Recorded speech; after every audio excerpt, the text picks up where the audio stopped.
ছাব্বিশের বিধানসভা নির্বাচনের আগেই এসআইআরের প্রতিবাদে দক্ষিণ চব্বিশ পরগনার বিজেপির নেতারা দলে দলে যোগ দিলেন তৃণমূলে, এমনই কিন্তু খবর উঠে আসছে। তো ফ্রেন্ডস, এই নিয়েই আপনাদের বিস্তারিতভাবে জানিয়ে দেব, অবশ্যই ভিডিওটি শেষ পর্যন্ত দেখবেন।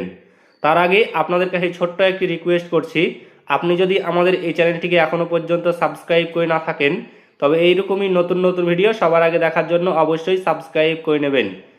ছাব্বিশের বিধানসভা নির্বাচনের আগেই রাজনৈতিক মহলে আবারও উঠতে শুরু করেছে দল বদলের খেলা। এবার সেই খেলার মাঝে বড় জয় হাসিল করল রাজ্যের শাসক দল তৃণমূল কংগ্রেস। বিজেপি ও সিপিআইএম ও আইএসএফ থেকে প্রায় 200 জনেরও বেশি নেতাকর্মীরা যোগদান করলেন তৃণমূল কংগ্রেসে। ঘটনাটি ঘটেছে দক্ষিণ চব্বিশ পরগনার মথুরাপুর 1 নম্বর ব্লকের লালপুর গ্রাম পঞ্চায়েতে। লালপুরের 26 নম্বর বুথে তৃণমূলের এক বিশেষ কর্মসূচি চলছিল। সভায় মুখ্যমন্ত্রী মমতা বন্দ্যোপাধ্যায়ের গত 15 বছরে রাজ্য সরকারের বিভিন্ন উন্নয়নমূলক কাজের চিত্র প্রদর্শন করা হয় প্রজেক্টরের মাধ্যমে।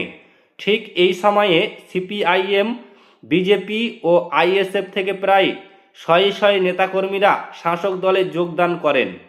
যোগদানকারীদের দলীয় পতাকা হাতে তুলে দেন মথুরাপুর 1 নম্বর ব্লক তৃণমূল কংগ্রেসের ব্লক সভাপতি মানবেন্দ্র হালদার।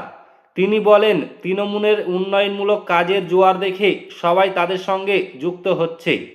এই ধরনের উদাহরণ রাজ্য জুড়ে লক্ষ্য করা যাচ্ছে। যারা তৃণমূলে যোগদান করছেন তাদের মধ্যে একজন জানান, রাজ্যের বিভিন্ন উন্নয়নমূলক প্রকল্প ও কর্মকাণ্ড দেখে আমরা অনুপ্রাণিত হয়েছি, তাই তৃণমূলে আসা আমাদের একটি স্বাভাবিক পদক্ষেপ। রাজ্যের রাজনীতিতে ভোটের আগে এই ধরনের দলবদল খেলা নতুন নয়। শাসক বিরোধী শিবিরে উভয় দিকে এই ধরনের যোগদান ছাড়াই নিয়মিত ঘটেছে।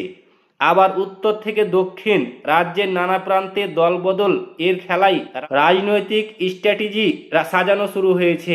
কোথাও শাসক শিবিরে, কোথাও বিরোধী শিবিরে, সর্বত্রই চলছে খুঁটি সাজানোর লড়াই।